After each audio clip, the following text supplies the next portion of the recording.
ও আসেনি তো কি হয়েছে? আমার কাছে আর 1 ঘন্টা সময় আছে। যে করে হোক আমার জন্য একজন পাত্রী জোগাড় করে আনো।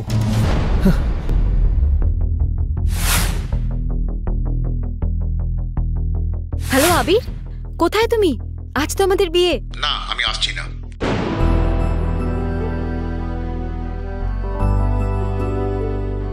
তাড়াতাড়ি আমার জন্য একজন পাত্রীর ব্যবস্থা করো। আমার হাতে আর মাত্র 20 মিনিট সময় আছে। আপনি কি আমাকে বিয়ে করবেন? হ্যাঁ, চলুন। মোহিত রায়ের বিয়ে, প্রেম, ভালোবাসা এসবের প্রতি বরাবরই কোনো আগ্রহ ছিল না, কিন্তু বিয়ে আজ তাকে করতেই হবে, না হলে সে তার এতদিনের কষ্টে অর্জিত বিজনেসটাকে হারিয়ে ফেলবে। কিন্তু যে মেয়ের সাথে তার চুক্তির বিয়ে ঠিক হয়েছিল সে আজ হঠাৎ করেই উধাও হয়ে যায়। তাই মোহিত এখন কাকে বিয়ে করবে সে বিষয়ে বিন্দুমাত্র আগ্রহী নয়। তার এখন শুধু একজন পাত্রী চাই। ওনাকে নিজের নামটা বলুন। তনিমা সেন। নামটি শোনার পর মুহূর্তের জন্য মোহিত কোথাও একটা হারিয়ে যায়। এই প্রথমবার সে তার হবু স্ত্রীকে দেখে এবং তনিমাকে দেখে তার চোখ দুটি যেন জুড়িয়ে যাচ্ছিল। তাহলে কে সেই তনিমা?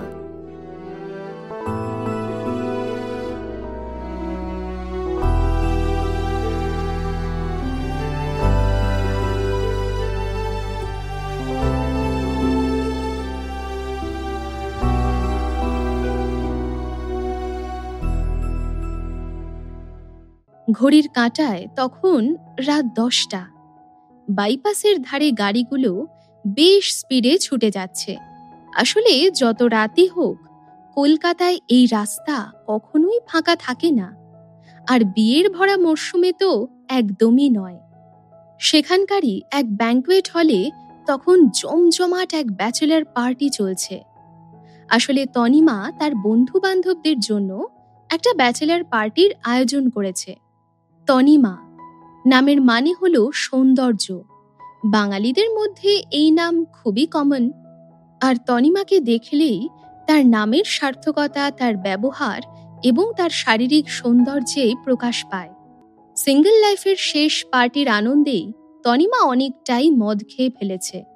আবির তার হবু বর, যার সাথে কাল তার বিয়ে, সেও ছিল পার্টিতে।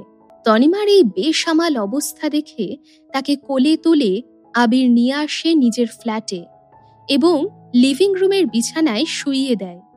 ধীরে ধীরে গভীর ঘুমে ঢলে পড়ে তনিমা। ঘড়ির কাঁটা ঠিক রাত 12টা বেজে 1 মিনিট। হঠাৎ কিছু অদ্ভুত শব্দে তনিমার ঘুম ভাঙে। খানিকটা থতমত খেয়ে উঠে বসে আস্তে আস্তে নিজের চোখ দুটো খোলে। গোটা ঘরটা অন্ধকার। একটা ডিম লাইটের হালকা আলোয় চোখ দুটো কচলে সে চেষ্টা করে কিছু দেখার। হ্যাঁ, এবার ওর কাছে ব্যাপারটা পরিষ্কার। তনিমা বুঝতে পারে সে রয়েছে আবিরের ফ্ল্যাটে। আস্তে আস্তে সব ঘটনা মনে পড়ে তার। ব্যাচেলার পার্টি, হই হুল্লোড় আর লিমিটলেস ড্রিঙ্কিং। মনে মনে ভাবে তনিমা, ও এই কারণেই বুঝি আবির আমাকে ওর ফ্ল্যাটে নিয়ে এসেছে। আবিরের এই যত্ন দেখে ভীষণ খুশি হয় তনিমা। আর তখনই হালকা আলোয় সে যা দেখে তার মন সেটা মানতে চায় না। আবির, যাকে কালকেই বিয়ে করতে চলেছে তনিমা, আর তার পাশে আবিরের গলা জড়িয়ে দাঁড়িয়ে আছে মৌমিতা, তার কলিগ। এইরকম দৃশ্য দেখে এক মুহূর্তের জন্য তনিমার মনে হয় সে যেন দম নিতে ভুলে গেছে। এই কি সেই আবির যাকে নিজের সবটা দিয়ে সে ভালোবেসেছে? উফ, থামো মৌমিতা, এক্ষুনি কিন্তু তনিমা উঠে পড়বে ঘুম থেকে। কেন? কাল থেকে ওই মেয়েটা তোমার বউ হবে বলে এখন থেকেই বউকে ভয় পাচ্ছ নাকি? এই বলেই একটা মন ভোলানো হাসি নিয়ে আবিরের দিকে তাকায় মৌমিতা। না সোনা, হঠাৎ যদি তনিমা ঘুম থেকে উঠে পড়ে তাহলে বিশাল প্রবলেম হবে। তখন কিন্তু নতুন সমস্যা দেখা দেবে। আসলে ওরা দুজন ভাবছে যে তনিমা ঘুমিয়ে আছে, কিন্তু আসলে সে সবই শুনছে, দেখছে। নিজের সবচেয়ে খারাপ দুঃস্বপ্নেও তনিমা কল্পনা করতে পারেনি যে আবির এইভাবে তাকে ঠকাবে। চোখে জল নিয়ে তনিমা ভাবে কি ভুল করেছিল সে, কি ক্ষতি করেছে মৌমিতার, যে মৌমিতা এভাবে তার জীবন নিয়ে ছিনিমিনি খেলছে। এই আবিরকে সে পাগলের মতো ভালোবেসেছে। তার এখনো বিশ্বাস হচ্ছে না এই লোকটা এত বড় ঠকবাজ আর জোচ্চোর। বিছানার কাছে এসে মৌমিতা মুচকি মুচকি হাসে। তনিমার কাছে ঝুঁকে আস্তে আস্তে বলে, কি তনিমা, নিজের বিয়ের স্বপ্ন দেখছো? দেখো না দেখো না, এত স্বপ্ন দেখো না, কারণ যতদিন আমি বেঁচে আছি এটা আমি সত্যি হতে দেব না। আবির শুধু আমার, আর আমি ওকে ছাড়বো না। ও হ্যাঁ, একটা ভালো খবর তোমাকে দিতেই ভুলে গেছি, আমি প্রেগনেন্ট। আর বাচ্চাটার বাবা কে জানো? আবির। তনিমার দিকে তাকিয়ে অদ্ভুত এক আনন্দে কথাগুলো বলল মৌমিতা। রাগে গা রিরি করে ওঠে তনিমার। আবিরকে বিয়ে করার স্বপ্ন যতই চোখে সাজিয়ে থাকুক তনিমা, সত্যিটা এটাই যে সব কিছুই নিছক ভণ্ডামি। পরদিন সকালে ঘুম থেকে উঠতেই কাল রাতের ঘটনাগুলো মনে পড়ে তার। মেয়েটা এতটাই বোকা যে তার মনে হয় সবটাই ছিল একটা ইলিউশন। আবিরের প্রতি অন্ধ ভালোবাসায় আর মনে হয় মদের নেশায় এসব উল্টোপাল্টা ভাবছে সে। তখনই মৌমিতার দেওয়া চ্যালেঞ্জের কথা তার মাথায় আসে। ও বলে গেছিল না, দেখা যাবে কি করে তুমি আবিরকে বিয়ে করো। তনিমার মনের মধ্যে ঝড় বয়ে যাচ্ছে। না, আর ভেবে লাভ নেই। বিছানা থেকে উঠে পড়ে তনিমা। রেজিস্ট্রি অফিস যাওয়ার জন্য তৈরি হয়। আবির রেডি হয়ে দেখতে আসে তনিমার কতটা রেডি হয়েছে। ভাবখানা এমন যেন কিছুই হয়নি। গুড মর্নিং তনিমা, তুমি ঠিক আছো? আর তোমাকে এই লাল বেনারসিতে কি সুন্দর লাগছে। তোমাকে আমার এক্ষুনি বিয়ে করে নিতে ইচ্ছে করছে। আর দেরি করো না, তাড়াতাড়ি রেজিস্ট্রি অফিসে চলো। আজ তনিমা বুঝতে পারে যে কতখানি বেপরোয়াভাবে আবির মিথ্যে কথা বলতে পারে। আসলে তনিমার মাথায় তখন একটাই কথা ঘুরছে, যে মৌমিতা ঠিক কি প্ল্যান করেছে তাদের বিয়েটা ভাঙার। তবুও একটা মেকি হাসি হেসে তনিমা বলল, আমি রেডি। দুজনেই গাড়িতে ওঠে। তবে তনিমা গিয়ে গাড়ির পেছনের সিটে বসে। সারা রাস্তা সেভাবে কোনো কথা বলেনি দুজনে। কিছুক্ষণের মধ্যেই তারা পৌঁছে যায় রেজিস্ট্রি অফিসে। দুজন গাড়ি থেকে নেমে একসাথে ঢোকে। আর ঠিক 2 ঘন্টার মধ্যে বিয়ে হয়ে যাবে দুজনের। ঠিক 5 মিনিট পর একটা ফোন ঢোকে আবিরের মোবাইলে। স্ক্রিনের ডিসপ্লেতে নামটা তনিমা দেখতে পায় আর বুঝতে পারে গত রাতের কোনো ঘটনাই তার কল্পনা ছিল না। আবির ফোনটা তুললে ফোনের ও প্রান্ত থেকে মৌমিতা কাঁদো কাঁদো সুরে বলে, আবির, আমি বাথরুমে পড়ে গেছি, উঠে দাঁড়াতে পারছি না, কোমরে বোধহয় খুব চোট লেগেছে, পাও নাড়াতে পারছি না, প্লিজ তুমি এসো, আমার তোমাকে খুব দরকার। আমি 5 মিনিটের মধ্যে আসছি, চিন্তা করো না, আমি যাব আর চলে আসব। তনিমাকে ওখানে দাঁড় করিয়ে রেখে চলে যায় আবির। আর তনিমাও ধৈর্য ধরে অপেক্ষা করতে থাকে। প্রায় 1.5 ঘন্টা পেরিয়ে যায়, অথচ আবিরের কোনো দেখা নেই। দাঁড়িয়ে অপেক্ষা করতে করতে তনিমার পা ব্যথা করে। সে অপেক্ষা করা ছেড়ে দেয়, কারণ সে জানে আবির আসছে, এই দৃশ্য এই জন্মে হয়তো আর দেখা হবে না। তবুও মনের সব শক্তি সঞ্চয় করে শেষবারের মতো আবিরকে একটা ফোন করে তনিমা। প্রথমবার ফোনটা পুরোটা বেজে কেটে যায়। দ্বিতীয়বার ফোন করতে কিছুটা রিং হওয়ার পর আবির ফাইনালি কলটা তোলে। তার গলায় যেন বিরক্তি আর রাগ স্পষ্ট। কি হয়েছেটা কি? আবির, আমাদের আজকে বিয়ে। আমি এতক্ষণ ধরে তোমার জন্য রেজিস্ট্রি অফিসে অপেক্ষা করছি। কোথায় তুমি? কখন আসছো? আর সেটা কিসের জন্য করছো শুনি? মৌমিতার পায়ে চোট লেগেছে আর আমি তাকে হসপিটালে নিয়ে যাচ্ছি। রইল বাকি বিয়ে, সেটা তো আমরা অন্য কোনো দিনও করতে পারি। বলেই তনিমাকে আর উত্তর দেওয়ার কোনো সুযোগ না দিয়ে ফোনটা কেটে দেয় আবির। অন্য কোনো দিন? কথাটা তনিমার কাছে জোকসের মতো লাগে, কারণ সে জানে বাস্তবে অন্য কোনো দিনের কোনো অস্তিত্ব নেই। তনিমা ঘুরে দাঁড়ায় রেজিস্ট্রি অফিস থেকে বেরিয়ে যাওয়ার জন্য। চোখে সানগ্লাস পরে দরজার দিকে পা বাড়ায় সে। হঠাৎ তার চোখ গিয়ে পড়ে এক লম্বা সুদর্শন সুঠাম ব্যক্তির উপর, যে ঠিক তার পাশেই দাঁড়িয়ে আছে। তনিমা বুঝতে পারে ইনি সিনে এন্টারটেইনমেন্টের সিইও মোহিত রায়। আচ্ছা, এ এখানে কেন এসেছে? আজ কি এনারও বিয়ে? স্যার, মিস চক্রবর্তী আর তার পরিবার এখনো এসে পৌঁছয়নি, এমনকি সে আমার কলও তুলছে না, একটু চিন্তার স্বরে বলল তার অ্যাসিস্ট্যান্ট। আমি জানি না তুমি কি করে করবে, কিন্তু আমি আজকেই বিয়ে করব, আর যদি সে আর 10 মিনিটের মধ্যে এখানে না এসে পৌঁছয় তাহলে এখানেই সব শেষ। আর আসতে হবে না তাকে, এক্ষুনি মেসেজ করে জানিয়ে দাও তাকে। অ্যাসিস্ট্যান্টও কোনো প্রশ্ন না করে তার কথা শুনে মেসেজ পাঠায়। সঙ্গে সঙ্গে তার ফোনে একটা কল আসে তার হবু কনের তরফ থেকে। আমি অন্য কাউকে ভালোবাসি আর তার সাথেই থাকতে চাই, তাই আমি মোহিতকে বিয়ে করতে পারবো না। দেখো, আমি আজকেই বিয়ে করেই ছাড়বো। তোমাকে 8 ঘন্টার সময় দিচ্ছি। আমি জানি না কি করবে বা কিভাবে করবে, সেটা সম্পূর্ণভাবে তোমার মাথা ব্যথা, তবে আমার একটা মেয়ে চাই। অ্যাসিস্ট্যান্ট মনে মনে ভাবতে থাকে, 8 ঘন্টার মধ্যে আমি বিয়ের কোণে কোথায় খুঁজবো? বুঝতে পারি না মাঝে মাঝে বসের কি যে হয়, হঠাৎ এরকম কেন ব্যবহার করেন কে জানে। মোহিত আসলে এই সমাজের এক উচ্চপদস্থ নাগরিক, আর তার কোম্পানিও এই শহরের বড় কোম্পানিগুলোর মধ্যে একটা। বিউটি আর গ্ল্যামার ইন্ডাস্ট্রিতে তার ভালো মতো ইনফ্লুয়েন্স আছে, কোনো কিছুরই কমতি নেই তার। কিন্তু তবুও আজ সে একটু হলেও নার্ভাস, চিন্তিত। তার জীবনে এই মুহূর্তে যা পরিস্থিতি, তাকে সেটা ট্যাকল করতেই হবে। গত কয়েকদিন ধরে তার ফ্যামিলি তাকে সেম স্ট্যাটাসের মেয়ের সাথে বিয়ে করতে চাপ দিয়েছিল। মোহিত আসলে মেয়েদের থেকে বেশি ভালো নিজের কাজকে বাসে, তাই খানিকটা পরিবারের চাপে পড়ে সে বিয়ে করার সিদ্ধান্ত নেয়। আসলে পরিবারের ঠিক করে দেওয়া মেয়েকে নিয়ে তার কি সুবিধা অসুবিধা হতে পারে সেই নিয়ে সে বেশ চিন্তিত। তাই এই ব্যাপারে তার বিশ্বস্ত অ্যাসিস্ট্যান্ট উদিতকে বিশ্বাস করে মোহিত। এই যে মিস চক্রবর্তী আজকে আসতে না করে দিল, সেও কিন্তু এই উদিতেরই ঠিক করা। আসলে সেও স্বপ্নে কল্পনা করতে পারেনি যে মেয়েটা লাস্ট মোমেন্টে এইভাবে বিট্রে করবে। মোহিতের জন্য মেয়ের অভাব নেই, তার এক আঙুলের ইশারাতে এখানে ভিড় হয়ে যেতে পারে। তনিমা দূরে দাঁড়িয়ে সব কিছু শুনছিল চুপচাপ, আর তখনই হঠাৎ তার মাথায় একটা বুদ্ধি খেলে গেল।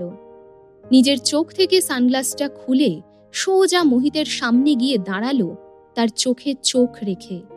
মোহিত এমনিতেই চিন্তিত, আর এইভাবে একটা মেয়েকে বিয়ের সাজে তার সামনে দেখে একটু অবাকই হলো।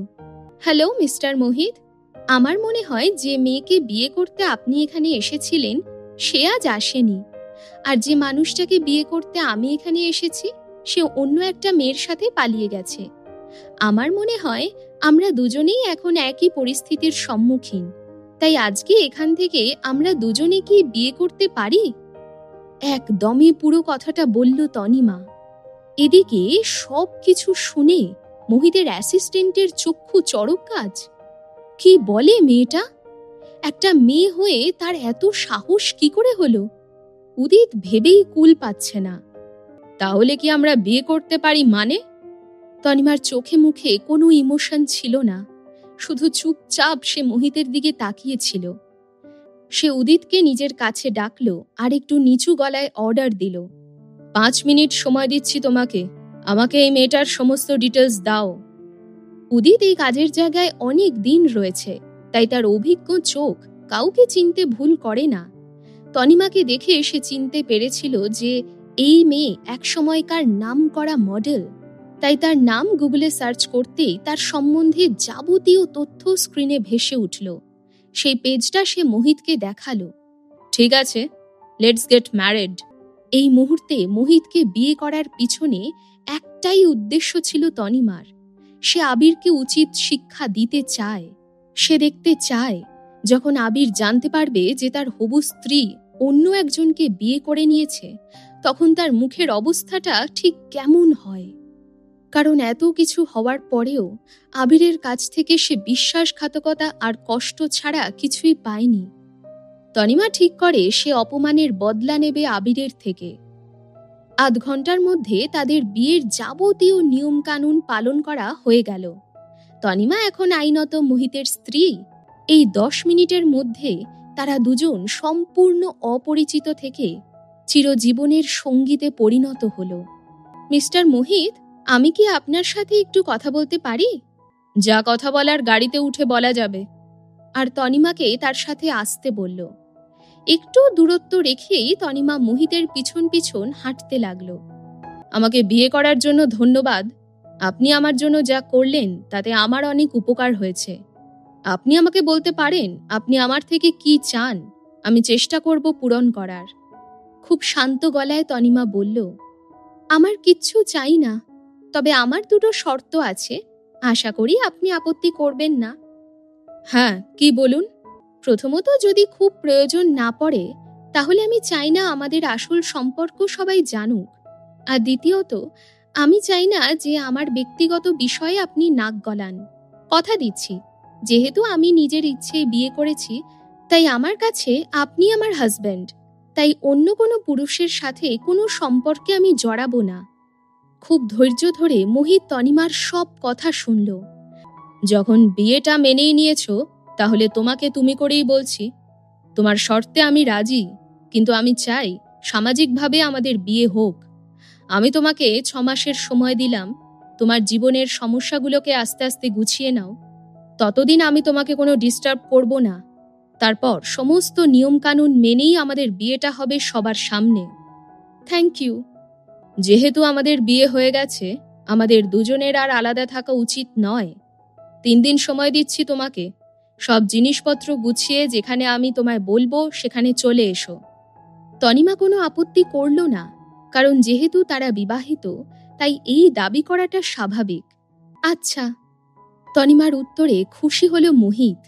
দুজনের মধ্যে আরও কিছু কথাবার্তা হওয়ার পর তনিমা গাড়ি থেকে নেমে গেল। তাহলে স্যার, আমরা কি এখান থেকে অফিসে যাব, নাকি আপনি বাড়ি গিয়ে আপনার বিয়ের খবরটা দেবেন? আমি অফিস যাচ্ছি। আর তুমি তনিমাকে ফলো করো, ওর প্রতিটা মুহূর্তের খবর আমাকে জানাও। আসলে একজন মহিলা হঠাৎ করে এসে তাকে এইভাবে বিয়ের প্রস্তাব দিল, সেটাই সে মেনে নিতে পারছে না। তার মনে হচ্ছে এর পেছনে কোনো রহস্য আছে। তনিমা, একসময়ের এক বিখ্যাত মডেল, হঠাৎ করে 3 বছর আগে ব্ল্যাকলিস্ট হয়ে যায়। শোনা যায় কোনো এক নামজাদা এন্টারটেনমেন্টের প্রস্তাব ফিরিয়ে দিয়ে তার এই পরিণতি। অথচ তনিমা ঘোষণা করেছিল যে তার নয়না এন্টারটেনমেন্টের সঙ্গে চুক্তি আছে। পরে আবার ওই এজেন্সির মালিক আবির গাঙ্গুলির সঙ্গে সম্পর্কের খবর আসে। সব মিলিয়ে ব্যাপারটা অনেকটা ধোঁয়াশার মতো লাগে মোহিতের কাছে।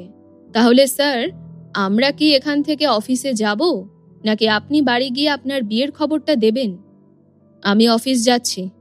আর তুমি তনিমাকে ফলো করো, ওর প্রতিটা মুহূর্তের খবর আমাকে জানাও। আসলে একজন মহিলা হঠাৎ করে এসে তাকে এইভাবে বিয়ের প্রস্তাব দিল, সেটাই সে মেনে নিতে পারছে না। তার মনে হচ্ছে এর পেছনে কোনো রহস্য আছে। তনিমা, একসময়ের এক বিখ্যাত মডেল, হঠাৎ করে 3 বছর আগে ব্ল্যাকলিস্ট হয়ে যায়। শোনা যায় কোনো এক নামজাদা এন্টারটেনমেন্টের প্রস্তাব ফিরিয়ে দিয়ে তার এই পরিণতি। অথচ তনিমা ঘোষণা করেছিল যে তার নয়না এন্টারটেনমেন্টের সঙ্গে চুক্তি আছে।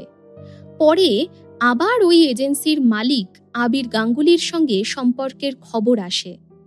সব মিলিয়ে ব্যাপারটা অনেকটা ধোঁয়াশার মতো লাগে মোহিতের কাছে। তনিমা এক উঠতি ট্যালেন্ট, যার এক উজ্জ্বল ভবিষ্যৎ ছিল, এইভাবে নষ্ট হতে থাকে। নিজের গুণ ও অনেস্টি দিয়ে সে নিজের সম্মান রাখলেও মোহিতকে বিয়ে করার ডিসিশনটা সে যখন নিয়েই ফেলেছে, তাহলে আর সেটাকে রিগ্রেট করবে না তনিমা। হাত দেখিয়ে একটা ট্যাক্সি থামায় সে, আর তারপর নিজের ঠিকানা বলে গাড়িতে উঠে গা এলিয়ে দেয় সে। সে যে বিবাহিতা সেটা এখনো বিশ্বাস হয় না তার। নিজের হাতের সার্টিফিকেটটা দেখে আর একবার। এইভাবে হঠাৎ এক রাতে তার লাইফ চেঞ্জ হয়ে যাবে সেটা কখনো ভাবেনি তনিমা। কালকে অবধি আবিরকে বিয়ে করবে বলে খুশি ছিল সে, কিন্তু চোখ ফেটে জল আসে তনিমার কাল রাতের কথাগুলো ভেবে।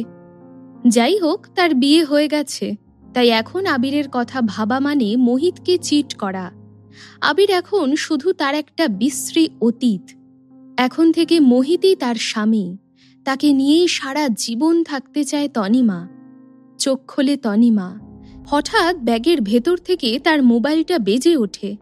স্ক্রিনে আবিরের নাম দেখে একটু হলেও ইতস্তত বোধ করে তনিমা। তারপর একটা দীর্ঘশ্বাস ফেলে ফোনটা রিসিভ করে। তার গলার আওয়াজ শান্ত করে বলে, হ্যালো তনিমা, কোথায় তুমি? আবিরের গলায় বিরক্তি স্পষ্ট। এইমাত্র রেজিস্ট্রি অফিস থেকে বেরিয়ে ট্যাক্সি করে বাড়ি যাচ্ছি। শোনো, মৌমিতার পায়ে খুব চোট লেগেছে বাথরুমে পড়ে গিয়ে। ওর একটা খুব ইম্পর্টেন্ট শো আছে আজকে, তাই তুমি আজ ওর জায়গায় যাবে। আমি অলরেডি মেকআপ আর্টিস্টকে বলে দিয়েছি। তনিমা সব কিছু শুনেও চুপ করে থাকে। সে কোনো উত্তর দেয় না। কি হলোটা কি? কোনো কথা বলছো না যে? মৌমিতা হাঁটতে পারছে না বলেই আমি তোমাকে বলেছি। তার গলায় একটা হালকা আদেশের সুর। তনিমা তো এটাই বুঝতে পারে না যে নয়না এন্টারটেইনমেন্টের সিইও আবির গাঙ্গুলি কেন একটা সাধারণ মডেল মৌমিতাকে নিয়ে এত চিন্তিত। কারণ সেও তো তনিমার মতো একজন মডেল ছাড়া আর কিছুই নয়। যাই হোক, এসব নিয়ে কখনোই মাথা ঘামায়নি সে, কোনোদিন সন্দেহ করেনি আবিরকে। আজ সে বুঝতে পারছে যে কিভাবে তাকে তারা এত দিন ধরে বোকা বানিয়ে এসেছে।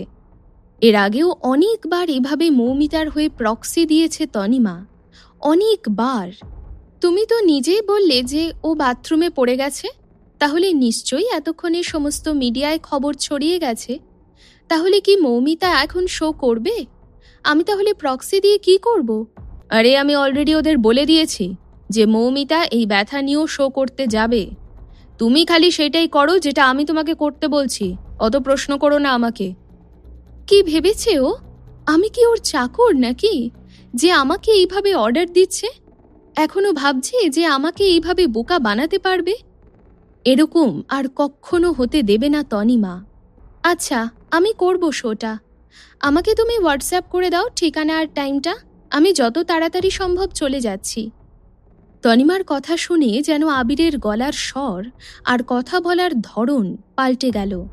খুব নরম গলায় সে বলল, তনিমা, আমাদের তো কদিনের মধ্যে বিয়ে বলো। আর তাছাড়া তুমি সাহায্য করলে তবেই তো মৌমিতা নিজের কেরিয়ারে শাইন করতে পারবে। আর সেটা তো আমাদের কোম্পানির জন্যই ভালো। হ্যাঁ, ঠিকই বলেছ। আমি ওকে অনেক উঁচুতে নিয়ে যাব। খুব আস্তে করে কিন্তু অন্যভাবে বলল তনিমা। যদিও আবির বুঝতেই পারল না যে আসলে তনিমা কি বলতে চেয়েছে। ঠিক আছে, আমি তোমাকে পরে ফোন করব, তারপর একসাথে ডিনারে যাব। আবির যেন ললিপপ দিতে চাইল তনিমাকে। বাড়ি এসেই নিজের ম্যানেজার তৃষাকে ফোন করে সবটা বলতেই সে খুব রেগে যায়। তার চোখের সামনেই সে দেখেছে দিনের পর দিন তনিমাকে ঠকতে। তাই সে বলল, তুমি কি এইভাবেই যাত্রার জন্য শো করবে নাকি? মিস্টার আবির কি চায় আমি তো বুঝতেই পারছি না। তোমাকে কি সে বি গ্রেড মডেল বানাতে চাইছে? তার গলায় রাগ আর ক্ষোভ স্পষ্ট। তনিমা ততটাই শান্ত গলায় তাকে জানায় যে অলরেডি সে রাজি হয়ে গেছে যাওয়ার জন্য। তুমি কি সত্যি ওর মতো সেজে স্টেজে উঠবে নাকি? একটু চিন্তার স্বরেই বলল তৃষা।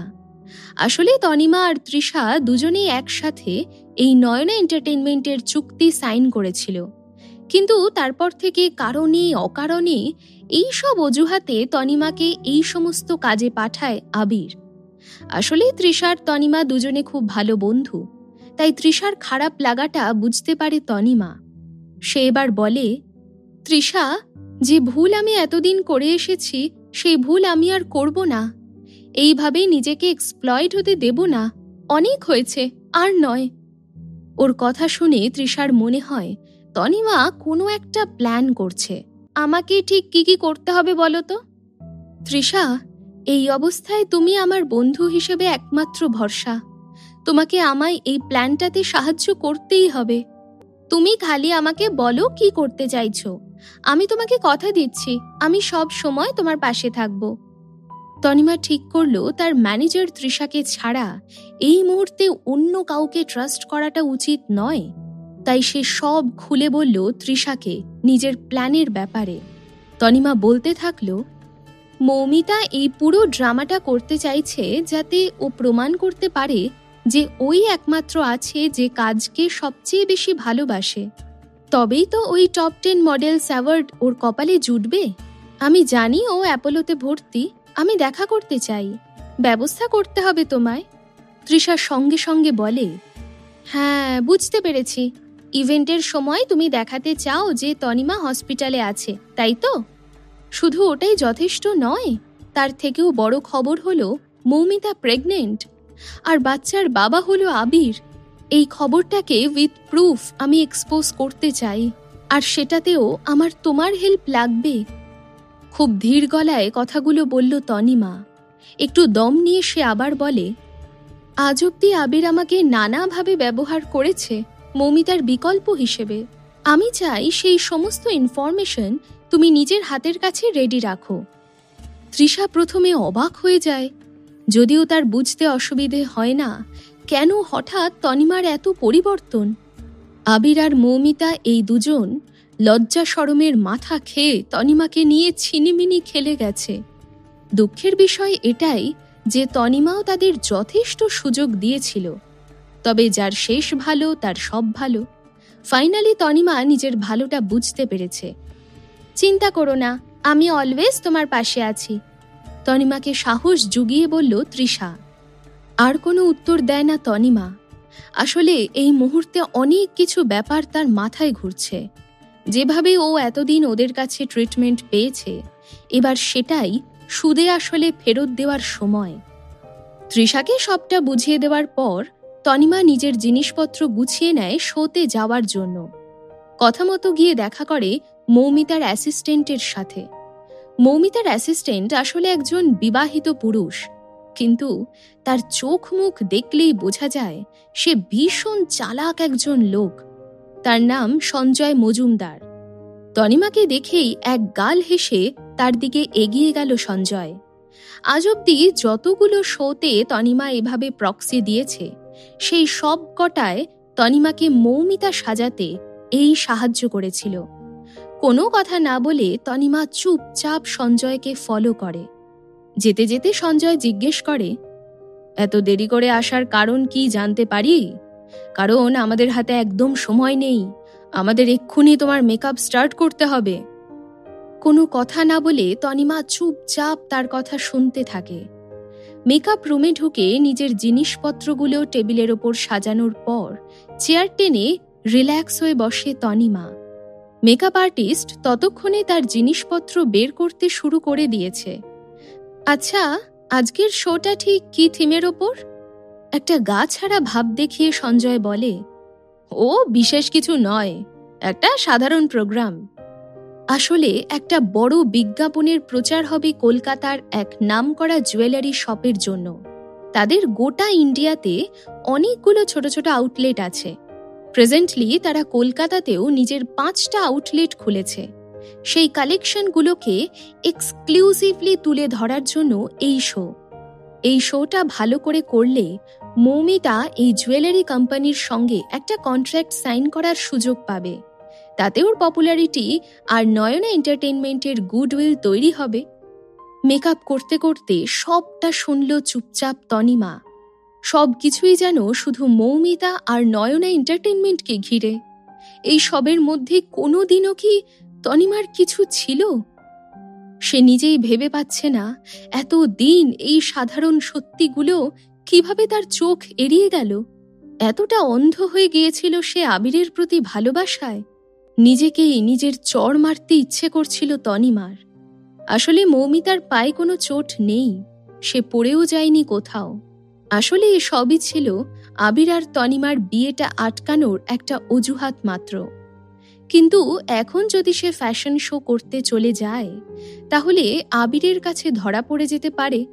তাই তনিমাকে দিয়েই কাজটা হাসিল করতে চায় মৌমিতা, যাতে সাপও মরে লাঠিও না ভাঙে। তনিমা আসার আগে নিজের হোমওয়ার্ক করে এসেছিল শোয়ের ব্যাপারে, তাই সঞ্জয় যদি তাকে না বলতো তাহলে সে জানতে পারত না এমনটা নয়।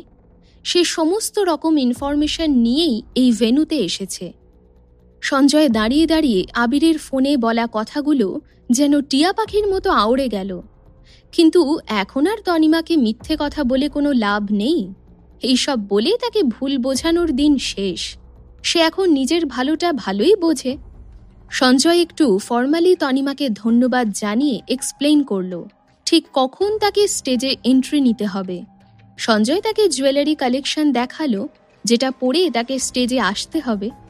তনিমাকে সবটা ডিটেলসে বোঝানোর পর সেই মেকআপ আর্টিস্টকে বলল তার কাজ শুরু করতে। মেকআপ আর্টিস্ট এসে তনিমার চোখে আইশ্যাডো লাগাতে থাকলো। তাই চোখ বন্ধ করে তনিমা মনে মনে ভাবল, কি মনে করে আবির মৌমিতা নিজেদের? দুনিয়াতে সবাই বোকা আর ওরাই একমাত্র চালাক? মানে এটা ভাবার কি কোনো কারণ আছে যে কেউ মৌমিতা আর তনিমার মধ্যে পার্থক্য বুঝবে না? আজকে সে তাদের এই ভুল ধারণা একেবারেই ভেঙে দেবে। কথায় আছে না, ভালো মানুষের রাগ বড় ভয়ঙ্কর। এতদিন সে কোনোভাবেই কিছু ব্যাপারে মাথা ঘামায়নি। যা তাকে আবির করতে বলেছে চুপচাপ মুখ বুজে সে করে গেছে, কোনোদিন ঘুরে প্রশ্ন করেনি। কিন্তু এত কিছুর পরেও যখন তার সঙ্গে এই হাল হলো, তাহলে এবার ওরাও দেখবে তনিমা ঠিক ওদের সাথে কি কি করতে পারে। অন্যদিকে আবার মোহিতের অ্যাসিস্ট্যান্ট উদিত ইতিমধ্যেই তনিমার এই শোতে অংশগ্রহণের ব্যাপারটা জানতে পেরেছে। এটাও জেনেছে যে তনিমা এখানে তনিমা হিসেবে নয়, মৌমিতা হিসেবে প্রক্সি দিতে এসেছে। ব্যাপারটা শুনে বেশ অবাক হলো উদিত। কোনো রকম ডিলে না করে সমস্ত ম্যাটারটা খুলে বলল সে মোহিতের কাছে।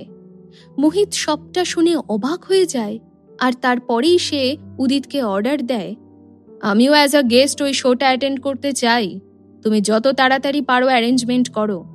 উদিত বুঝতে পারে আর সম্মতি জানিয়ে ফোনটা কেটে দিয়ে অ্যারেঞ্জমেন্ট করতে চলে যায়। আসলে অনুষ্ঠানটা ঠিক মোহিত রায়ের মাপের অনুষ্ঠান নয়।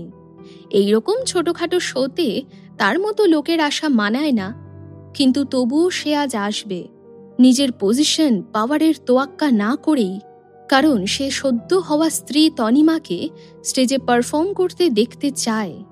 সে দেখতে চায় একটা মানুষ যখন নিজের সঠিক জায়গায় পড়ে তখন সে কতখানি নিজেকে তুলে ধরতে পারে। বাইরে তখন সন্ধ্যা নেমে এসেছে। একটা সুন্দর গান দিয়ে অনুষ্ঠান শুরু হলো। নয়না এন্টারটেইনমেন্টের স্পোক্সপারসন আর জুয়েলারি কোম্পানির তরফ থেকে আসা একজন বিশিষ্ট ব্যক্তি মিলে প্রদীপ জ্বালিয়ে অনুষ্ঠানের সূচনা করেন। একে একে দুই সংস্থার তরফ থেকে ছোট একটা বক্তব্য রাখা হয়।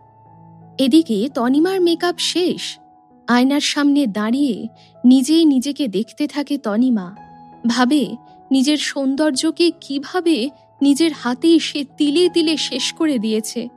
সে পরে আছে একটা সাদা রঙের বডি ফিট ড্রেস, আর তার সাথে তার মাথায় লাগানো একটা সাদা টিউলিপ ফুল। বিশেষ কোনো মেকআপ না থাকলেও তার দিকে তাকালে যেন চোখ জুড়িয়ে যাচ্ছে। এতটাই স্নিগ্ধ আর আকর্ষণীয় লাগছে তনিমাকে।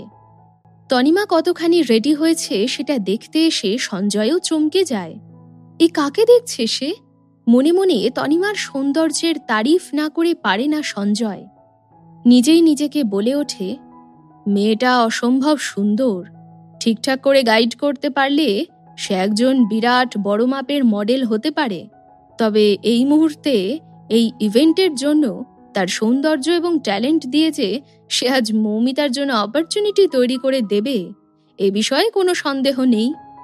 আচ্ছা শোনো, তোমাকে স্টেজে একটা চেয়ারে করে তুলে দেওয়া হবে, ওইভাবেই তোমার এন্ট্রি প্ল্যান করা হয়েছে, তনিমাকে জানায় সঞ্জয়। সে একটা বিশেষ ধরনের ব্রেসলেট তনিমার দিকে এগিয়ে দিয়ে বলে, এইটা কোম্পানির ট্রেডমার্ক জুয়েলারি, ওদের এক্সক্লুসিভ আর বেস্ট সেলারের মধ্যে একটা। এই ডিজাইন অন্য কোনো কোম্পানি বানাতে পারে না, তোমাকে এটা তোমার হাতে পরতে হবে। আসলে ব্রেসলেটটা তৈরি করা হয়েছিল মৌমিতার হাতের মাপ অনুযায়ী। যেহেতু এখানে মৌমিতা নেই, তনিমা আছে, তাই ব্রেসলেটটা তার হাতে অনেক বড় লাগছে। কারণ তনিমা আদতে মৌমিতার থেকে বেশ রোগা, আর তার হাত পাও বেশ সরু সরু আর লম্বাটে। তাকে দেখলেই অনেকটা মনে হতেই পারে সে হয়তো কোনো এককালে স্ট্রেচিং শিখত। ব্রেসলেটটি আদতে ডিজাইন করা হয়েছিল এই জুয়েলারি কোম্পানির ওনারের মেয়ের জন্য, তাই এর কারিগরিতে বিশেষ খেয়াল রাখা হয়েছে। পুরো ব্রেসলেটটা খাঁটি সোনার তৈরি, প্রায় 24 ক্যারেট গোল্ডের মধ্যে। আর ব্রেসলেটটির ঠিক মাঝখানে একটা হোয়াইট স্টোন আর ডায়মন্ডের পাথর আছে। এই ধরনের পাথর সচরাচর শ্রীলঙ্কা বা পাটায়াতে মাটির নিচে পাওয়া যায়। অনেকেই যারা এফোর্ড করতে পারে জুয়েলারি শপিং করতে এই সব জায়গায় যায়। এটাকে ঘিরে একটা ছোট্ট ক্রাউন মতো আছে, আর ক্রাউনের দুপাশেই কোম্পানির লোগোটা খোদাই করা, যেন মা আর বাবা মিলে নিজের ছোট্ট সুন্দর হীরের টুকরো সন্তানকে রক্ষা করছে। সঞ্জয় পড়ল মহা ফাঁপড়ে। কি জ্বালাতন! এই ব্রেসলেট তো কিছুভাবেই ফিট করা যাচ্ছে না তোমার হাতে। তার উপর সে আবার একজন পুরুষ। হাতের ব্রেসলেট অন্য কোনোভাবে পরা যায় কিনা সেই ব্যাপারে তার কোনো আইডিয়া নেই। কাঁচুমাচু মুখ করে তনিমার দিকে তাকিয়ে সে বলল, কি করব এবার? তনিমা বোধহয় এরকমই কিছু একটার সুযোগে ছিল। সে মিষ্টি করে বলল, আমাকে কি আপনি বিশ্বাস করেন? দেখো, এই মুহূর্তে ব্যাকস্টেজে দাঁড়িয়ে শোয়ের মেইন মডেলকে বিশ্বাস করা ছাড়া আমার আর কোনো উপায় নেই তনিমা। তোমাকেই একমাত্র আমি এই মুহূর্তে বিশ্বাস করতে পারি। ঘাড় নেড়ে সম্মতি জানিয়ে বলল সঞ্জয়। ব্যাস, এই সুযোগের অপেক্ষায় ছিল তনিমা। তাড়াতাড়ি করে ব্রেসলেটটা হাতে নিয়ে নেয় সে। তারপর সুন্দর কাজল লাগানো চোখ দুটো তুলে সঞ্জয়ের দিকে তাকিয়ে বলে, আপনি যান, আমি পুরো ব্যাপারটা হ্যান্ডেল করে নিচ্ছি। ঠিক আছে, যা করার করে নাও, এরপর কিন্তু তোমাকে স্টেজে আসতে হবে। কথাটা বলেই চলে যায় সঞ্জয়। আসলে কাজের তাড়াহুড়োর মধ্যে তনিমার চোখে মুখে ফুটে ওঠা এক রহস্যময় ভঙ্গি লক্ষ্য করতে পারেনি সঞ্জয়। কথায় আছে না, your loss is someone's gain. এবার শুধু আসল খেলা শুরু হওয়ার পালা। তনিমা নিজের গাউনটা একটু উপরের দিকে তুলে আস্তে আস্তে স্টেজের পিছন দিক দিয়ে হেঁটে এলো। মুখে তার একটা স্নিগ্ধ হাসি। যদিও তার মুখের অর্ধেকটাই মাস্কে ঢাকা, তা সত্ত্বেও মৌমিতা আর তনিমার মধ্যে পার্থক্য স্পষ্ট। বিশেষত তনিমার লম্বা রোগা পা দুটো, ঠিক যেন জিরাফের মতো, সবচেয়ে সুন্দর, সবথেকে আকর্ষণীয়। যেরকমভাবে আয়োজন করা হয়েছিল সেই রকমভাবেই অনুষ্ঠানের শেষে ভাসমান চেয়ারে বসে ওপর দিক থেকে নিচে নামল তনিমা। এখন স্টেজ জুড়ে শুধুই সে। অনুষ্ঠানে আসা প্রত্যেকটি মিডিয়া কোম্পানির ক্যামেরা, ভিডিও, মোবাইল তখন তার দিকে তাকিয়ে অপেক্ষা করছে। কিন্তু কি হলো? যে গয়নাটা সবচেয়ে আকর্ষণীয় হওয়ার কথা ছিল, সেই ট্রেডমার্ক ডিজাইনড ব্রেসলেটটাই তো নেই। সবার মধ্যেই একটা হইচই পড়ে গেল। সবাই মিলে ওই ব্রেসলেটটা খুঁজতে লাগলো। কিন্তু এই খোঁজাখুঁজির মধ্যে কারোরই তনিমার পা দুটোর দিকে চোখ গেল না। সব থেকে সুন্দর পা, যা কেউ একবার দেখলে কোনোদিন ভুলতে পারবে না। যাই হোক, সবাই যখন খুঁজে খুঁজে হয়রান প্রায়, কিন্তু তাও সেই জুয়েলারিটা কেউই খুঁজে পায়নি। তখনই তনিমা নিজের হাত দুটো উপরের দিকে তুলল। তারপর সেটা মাথার পিছন দিক দিয়ে নিয়ে গেল, যেন দাঁড়িয়ে দাঁড়িয়ে সে সুন্দর একটা নাচের পোজ দিচ্ছে। এই অবস্থায় দাঁড়িয়ে সে তার বাঁ পা ওপরে তুলল, যাতে ওখানকার সব অডিয়েন্স তার পাটা দেখতে পায়। অদ্ভুত, চমৎকার, এই ধরনের নানা রকমের কমপ্লিমেন্ট ভেসে এলো তার দিকে। উপস্থিত অডিয়েন্স তখন তার শরীরের সবচেয়ে সুন্দর অঙ্গের সৌন্দর্যে মাতোয়ারা। সবাই যেন মূর্তির মতো চমকে গিয়ে মুগ্ধ হয়ে তাকিয়ে থাকে তনিমার দিকে। তনিমা খুব সহজভাবেই নিজের পজিশন চেঞ্জ করল। আর সবথেকে বড় কথা হলো, প্রত্যেকটা সুন্দর পোজের সঙ্গে ওই ব্রেসলেটের ডিজাইন আর পজিশনও চেঞ্জ হতে থাকলো। ওখানে উপস্থিত প্রত্যেকটি অডিয়েন্স হাততালিতে ফেটে পড়ল। এইরকম সুন্দর আর আলাদা রকমের প্রমোশন এর আগে কখনো দেখেনি তারা। সেই অগুন্তি দর্শকদের মধ্যে একজন ছিল মোহিত রায়। নিজেকে লুকিয়ে রেখে সে তার বিবাহিত স্ত্রীকে স্টেজে এনজয় করছিল। সে মনে মনে ভাবল, একসময়কার নামকরা প্রথম সারির মডেল আজ বি গ্রেড মডেলে এসে দাঁড়িয়েছে। তবু এতে কিচ্ছু যায় আসে না। তার রমরমা 1 বছর আগেই শেষ হয়ে গেছে না 2 বছর আগে, তার গুণ এবং দক্ষতা যে আজও একই রকম রয়েছে তা আজকের শোতে প্রমাণ হয়ে গেল আরও একবার। তনিমার এই দারুণ পারফরমেন্সের পর অনুষ্ঠান ফাইনালি শেষ হলো।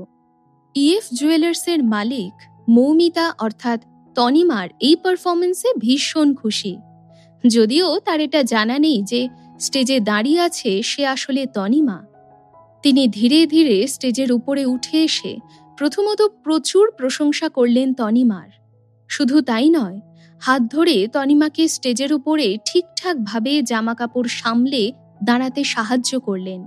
আর দুজন অনেকটা র্যাম্প ওয়াক করলেন, তারপর আবার আগের মতো স্টেজের সামনের দিকে এগিয়ে এলেন।